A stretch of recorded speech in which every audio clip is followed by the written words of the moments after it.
2020학년도 대학 수학능력 시험을 하루 앞두고 예비 소집이 실시됐습니다.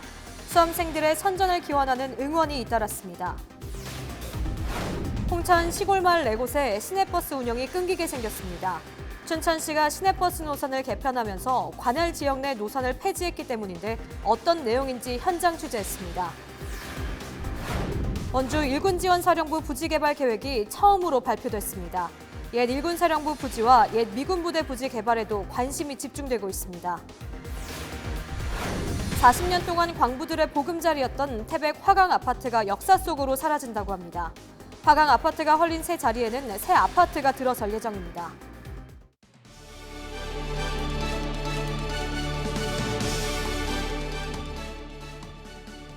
시청자 여러분 안녕하십니까? 헬로티비 뉴스 강원입니다. 오늘의 첫 번째 소식입니다. 홍천 시골마을에 50년 넘게 다니던 시내버스가 갑자기 끊기게 됐다고 합니다. 춘천시가 시내버스 노선을 대대적으로 개편하면서 엉뚱하게 홍천 일부 마을들이 피해를 입게 된 건데요. 시내로 나가는 교통수단이 사라질 처지에 놓이면서 주민들은 분통을 터뜨리고 있다고 합니다. 대안은 없는 걸까요? 장진철 기자가 현장 취재했습니다. 춘천시 경계에서 4km 정도 떨어진 홍천군 북방면 굴지리. 주민과 학생들은 춘천으로 장을 보거나 학교를 다니는 등 춘천이 생활권인 시골 마을입니다. 이런 이유로 1960년대부터 지금까지 춘천 지역 시내버스가 하루 5차례 이 마을까지 운행하고 있습니다. 수십 년 동안 춘천 시내부터 이곳 홍천 굴지리를 연결하는 41번 춘천 지역 시내버스입니다. 이곳 주민들에게는 유일한 대중교통이었는데 오는 15일부터 이 버스 노선이 전면 폐지됩니다. 춘천시가 시내버스 노선을 대대적으로 개편하면서 이 노선을 폐지하기로 한 겁니다. 이로 인해 홍천군 북방면 굴지리와 서면 두미리까지 운행하던 2개 노선이 폐지되면서 홍천 지역 4개 마을이 피해를 입게 됐습니다. 그 생활권이 여기가 다 춘천이신데 그 병원이라든가 아니면 또 농산물 같은 거 팔러로도 춘천으로 많이 나가시는데 중학교를 춘천으로 다닌다라거나 아니면 또 성인에서 고등학교를 춘천으로 다니게 되면 그런 부분이 아무래도 이제 하지 못하니까 불편한 부분이 많죠. 홍천군은 주민 피해가 예상되자 지난 8월부터 춘천시에 노선 연장을 요청했습니다. 매년 홍천군이 춘천시의 시내버스 노선 연장으로 지원하는 8천만 원 정도의 예산을 계속 지원하겠다는 겁니다. 하지만 춘천시는 해당 노선이 기존 농어촌 버스에서 마을버스로 대체되면서 재정을 지원할 수 있는 대상에서 빠졌다며 불가능하다고 답변했습니다. 여기에 노선을 연장하면 버스와 기사가 추가돼야 하는데 현재로서는 어렵다는 입장입니다. 기사를 이제 한 명을 더 채용해야 되는 상황이 되고 버스가 한 대 더 다녀야 되고 이런 상황이 되면 이제 금액이 커지죠. 춘천 시에 거주하고 있는 면민분들, 면에 사시는 분들의 수요를 만족시켜드리기가 어렵기 때문에 홍천군은 급한 대로 15일부터 연말까지 해당 마을에서 춘천 마을버스 정류장까지 전세버스를 투입하기로 했습니다. 이어 협의가 원활하게 진행되지 않을 경우 인근 시내버스 노선까지 마을버스를 자체 신설하는 방안을 검토하겠다고 밝혔습니다. 헬로티비 뉴스 장진철입니다. 아프리카 돼지열병 사태로 돼지고기 소비량이 크게 줄면서 가격까지 폭락했는데요. 다 키운 돼지를 내다 팔아도 적자만 쌓이고 그렇다고 비좁은 농장에 마냥 둘 수도 없고 농민들이 이중 삼중고를 겪고 있습니다.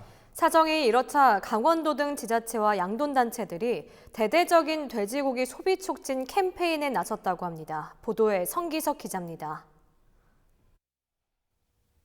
횡성에 있는 한 양돈 농장입니다. 돼지 2,000마리 정도를 키우고 있는데 축산 농민은 요즘 시름이 깊어지고 있습니다.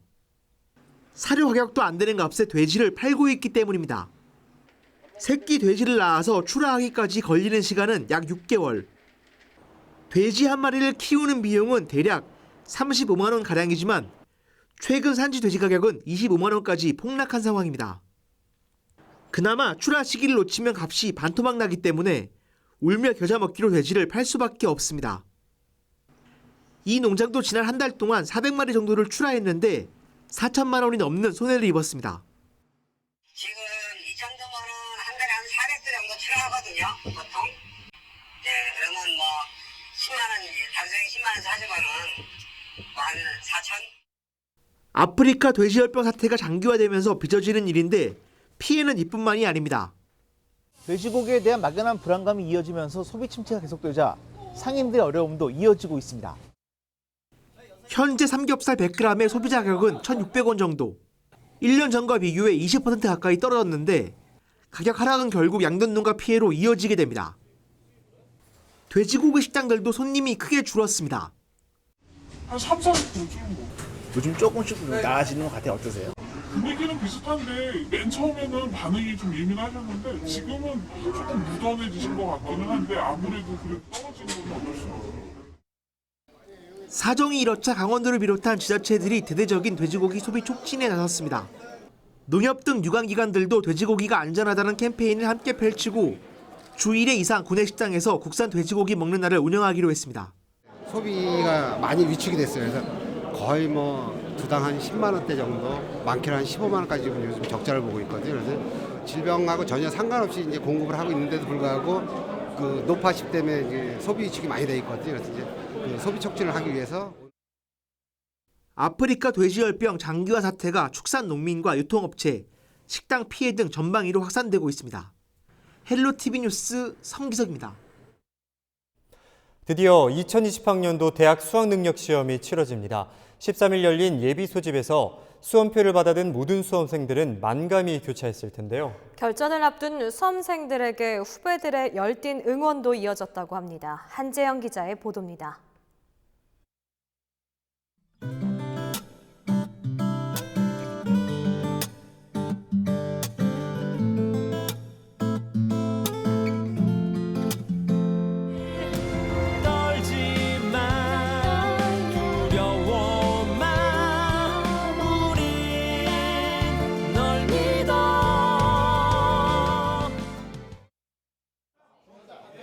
수능 시험을 하루 앞둔 춘천의 한 고등학교 3학년 교실. 평소와 다름없는 분위기지만 수험표를 받아드는 학생들의 얼굴에 긴장감이 묻어납니다.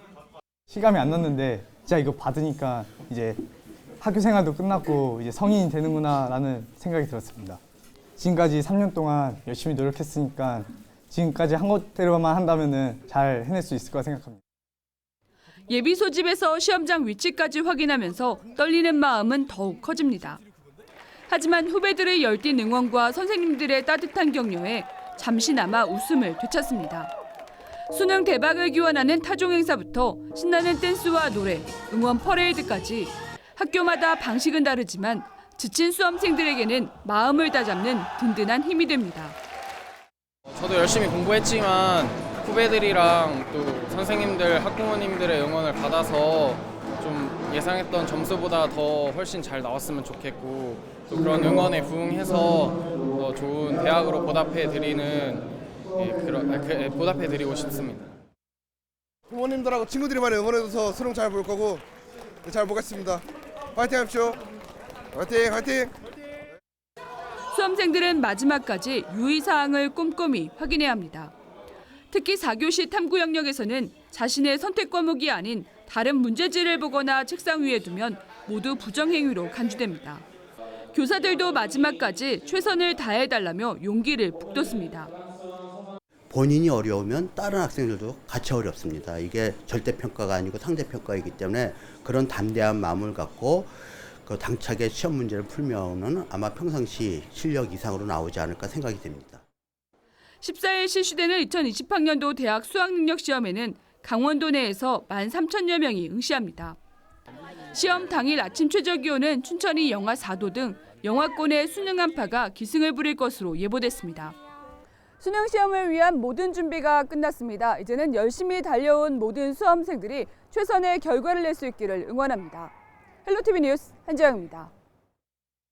13일 낮 12시 20분쯤 화천군 화천읍 풍산리 민통선 인근 한 야산에서 불이 나 산림 약 1,000제곱미터를 태우고 2시간여 만에 진화됐습니다. 불이 나자 화천군 임차 헬기 한 대 등 장비 10대와 소방대원, 전문 진화대 등 125명이 투입돼 진화 작업을 벌였습니다. 경찰과 소방당국은 군부대 훈련 중 낙하산 신호탄에 의해 불이 시작된 것으로 보고 정확한 화재 원인과 피해 면적을 조사하고 있습니다.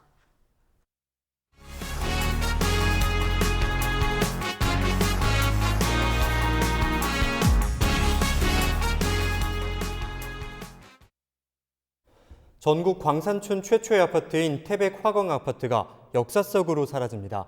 지난 40년 동안 광부들의 보금자리였지만 세월을 이기지 못한 건데요. 도시재생 사업 예정지에 포함되면서 철거된 뒤 공공임대 아파트가 새로 들어설 예정입니다. 70년대 부의 상징이었지만 이제는 추억으로만 남게 됐다고 합니다. 박건상 기자가 취재했습니다. 산업화 시기 국내 석탄 산업의 중심에 있었던 태백시. 새로 지은 고층 아파트 사이에 3층 규모의 낡은 아파트들이 줄지어 서 있습니다. 지난 1978년 전국 광산촌에서 처음 건립된 아파트, 바로 화광 아파트입니다. 당시 부의 상징으로 불릴 정도였지만 여기저기 뜯기고 무너진 흔적들은 40년의 세월을 짐작케 합니다.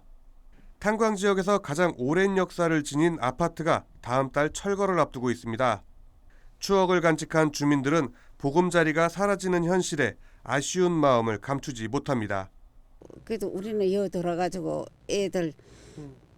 아들도 이제 대학 다 시키고 야 그래 지금 직장 잡아가 나가고 이러는데 그 전에 강정 잘 들어갈 땐 잘 때 좋았어요. 석탄 산업이 화랑기이던 1980년대 수많은 광부들로 북적였던 시가지도 썰렁하기만 합니다. 지금은 낡고 초라한 모습이지만 40년 전 광부들과 그 가족들에게는 소중한 보금자리였습니다. 이곳에서 광부 생활을 했던 한 주민은 옛 보금자리가 헐리게 됐다는 게 실감이 나지 않습니다. 이거 다 대학교 가르치고 또 회사에서 또 배려를 많이 했죠. 이제 또 공부 잘하는 아들은 다 시켜줬으니까 무상으로. 태백시는 화강 아파트 25개 동 중 23개 동을 철거한 뒤 공공 임대 아파트 190여 세대를 건축할 계획입니다. 또 보존될 아파트 2개 동은 테마형 관광 숙박시설로 리모델링하고 작은 영화관 등 편의시설도 확충하기로 했습니다. 일단 오래된 아파트가 철거되잖아요. 주거 환경이 일단 개선은 확실하고요. 그다음에 이제 영화관으로 인한 그 일자리 창출, 작지만 일자리 창출이 있고요. 화강 아파트와 함께 동거동락했던 옛 광부들과 그 가족들의 추억은 이제 역사로 남게 됐습니다. 헬로티비 뉴스 박건상입니다.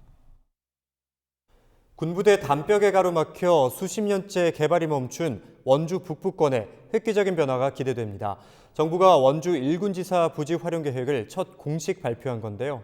여기에 인근에 위치한 미군 캠프롱 부지와 해체된 전 1군 사령부 부지도 시민을 위한 공간으로 사용될지 기대가 모아지고 있습니다. 이다혜 기자입니다.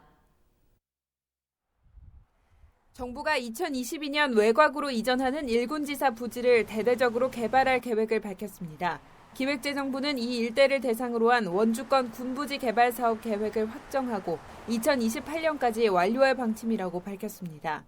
개발되는 부지는 현 1군지사와 예비군 훈련장, 옛 국군병원 일대를 포함한 120만 제곱미터로 축구장 170개 면적입니다.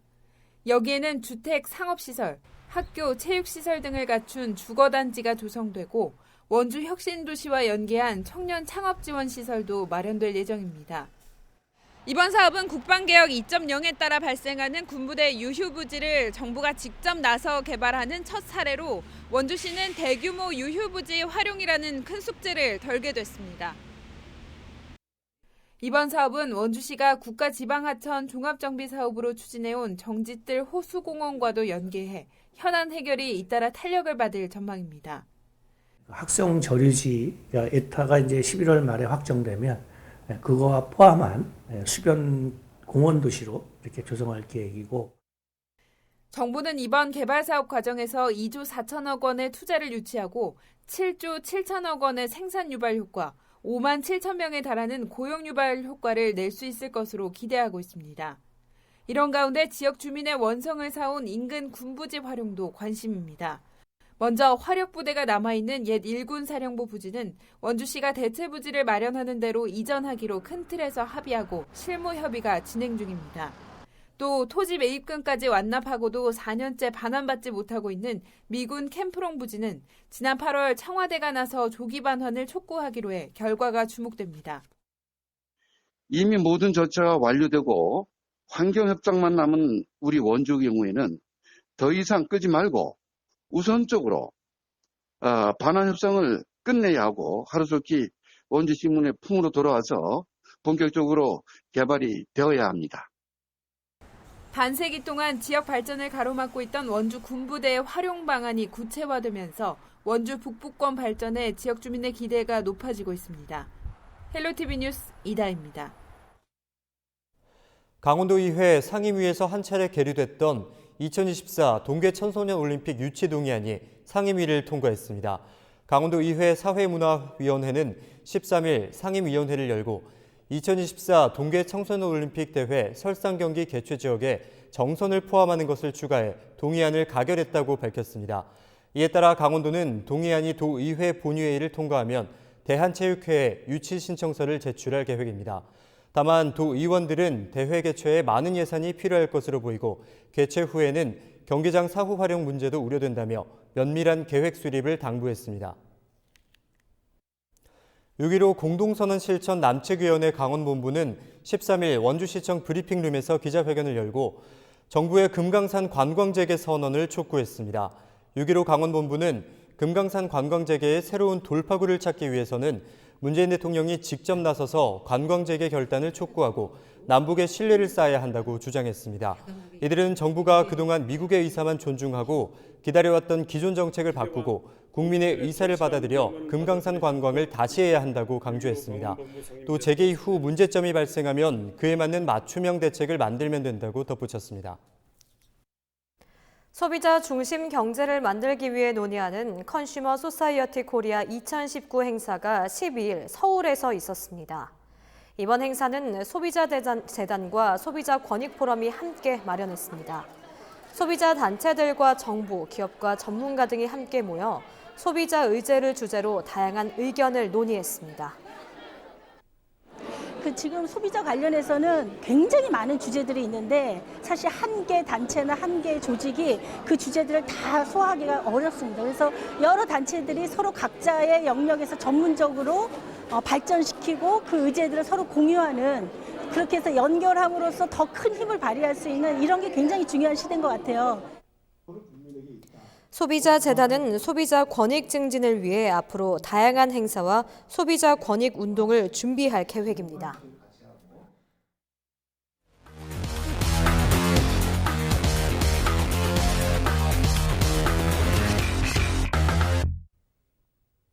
우리 지역의 사건, 사고와 다양한 소식들을 살펴보는 뉴스 인사이드 시간입니다. 오늘의 첫 번째 소식입니다.